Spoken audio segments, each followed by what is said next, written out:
জানো কি, মেয়েরা সবসময় বাস্তবতার কাছে অসহায়।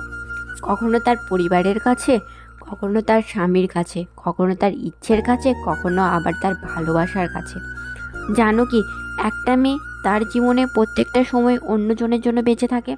জন্মের পর বাবা মায়ের জন্য, বিয়ের পর স্বামীর জন্য, সন্তান হবার পর সন্তানের জন্য।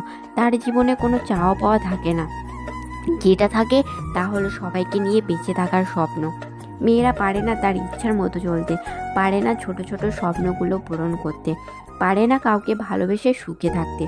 যদি বাবা মায়ের কথার মতো চলে তাহলে সে খুব ভালো মেয়ে, আর যদি বাবা মায়ের অবাধ্য হয়ে চলে তাহলে সে খুব খারাপ মেয়ে।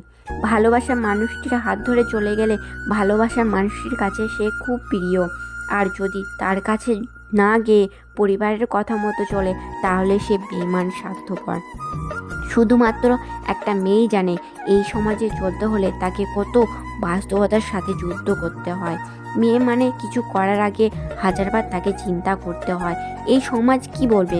মেয়ে নামক শব্দটির অর্থ এক এক জনের কাছে এক এক রকম। কারোর কাছে প্রতারক, কারোর কাছে বিশ্বাসঘাতক, কারোর কাছে স্বার্থপর। আসলে মেয়েরা স্বার্থপর, প্রতারক কোনো কিছুই না। মেয়েরা যদি প্রতারক হতো তাহলে কোনো সন্তানই এই পৃথিবীর মুখ দেখতে পেত না।